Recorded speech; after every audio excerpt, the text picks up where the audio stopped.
Assalamualaikum warahmatullahi wabarakatuh. Manusia dan pandangan hidup.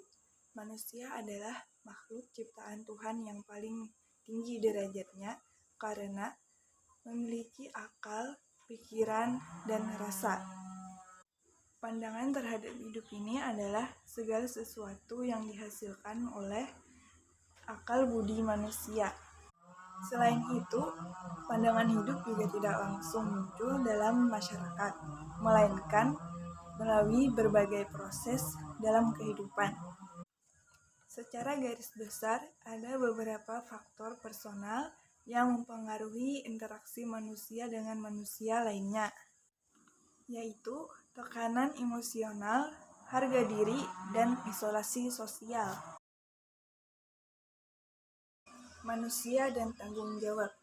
Manusia merupakan makhluk yang sempurna karena ia mempunyai jasad yang indah dan dilengkapi dengan jiwa atau roh.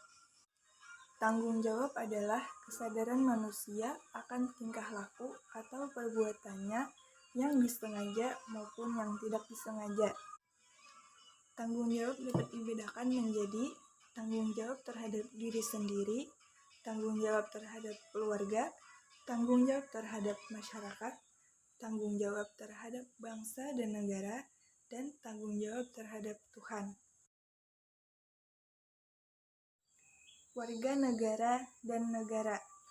Warga negara menurut Undang-Undang Dasar Pasal 26 Ayat 1 adalah orang-orang dari negara Indonesia dan orang-orang dari negara lain yang disahkan oleh undang-undang sebagai warga negara. Negara menurut Kamus Besar Bahasa Indonesia adalah organisasi dalam suatu wilayah yang mempunyai kekuasaan tertinggi, yang sah, dan ditaati oleh warga rakyat. Unsur dalam sebuah negara adalah syarat yang harus dipenuhi oleh sebuah negara agar bisa disebut sebagai negara. Di antaranya yaitu rakyat, wilayah, pemerintahan yang berdaulat, dan pengakuan dari negara lain. Agama dan masyarakat. Posisi agama dan masyarakat sesungguhnya menunjukkan arti penting kebahasaan dasar bagi proses eksistensi sosial manusia dalam dunia sosial. Peran penting agama adalah memberikan perangkat legitimasi bagi suatu ketertiban sosial yang penuh. Inilah yang ditunjukkan oleh agama dalam setiap sastra sosial dan historis manapun. Manusia dan keadilan. Manusia dan keadilan pada intinya terletak pada keharmonisan atau keseimbangan antara menuntut hak manusia dan kewajiban manusia itu sendiri. Menurut pendapat yang lebih umum, keadilan itu adalah perlakuan dan pengakuan yang seimbang antara hak dan kewajiban. Keadilan terletak pada keharmonisan menuntut hak dan menjalankan kewajiban, atau dengan kata lain, keadilan adalah oleh bagian yang sama dari kekayaan bersama.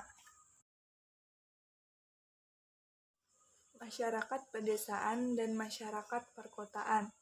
Masyarakat pedesaan adalah sekelompok orang yang hidup bersama dan saling berhubungan secara erat dengan sifat yang hampir sama di suatu daerah atau wilayah tertentu dengan mata pencarian dari sektor pertanian dan perikanan.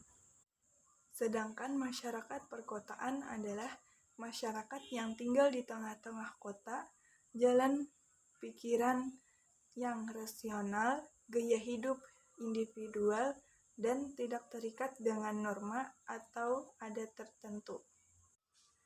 Meski demikian, kehidupan perekonomian di kota tidak akan berjalan dengan baik apabila tidak ada pasokan tenaga atau barang dari desa, begitupun sebaliknya.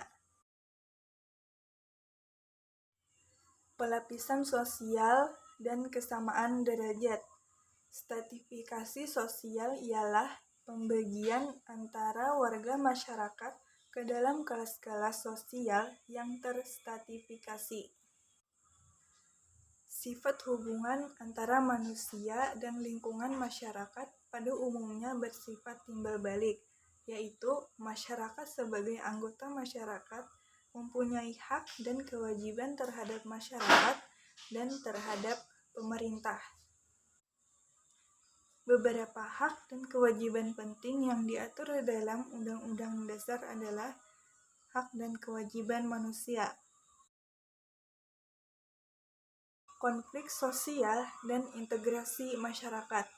Konflik merupakan suatu fenomena yang tidak dapat dihilangkan dalam suatu interaksi sosial. Konflik sosial bisa diartikan sebagai suatu pertentangan masyarakat yang bersifat menyeluruh dalam kehidupan. Dengan kata lain, interaksi atau proses sosial yang terjadi antara dua orang atau lebih. Integrasi adalah sebuah proses pembaruan dalam sebuah interaksi sosial. Integrasi adalah proses yang dinamis dan terstruktur. Terima kasih. Wassalamualaikum warahmatullahi wabarakatuh.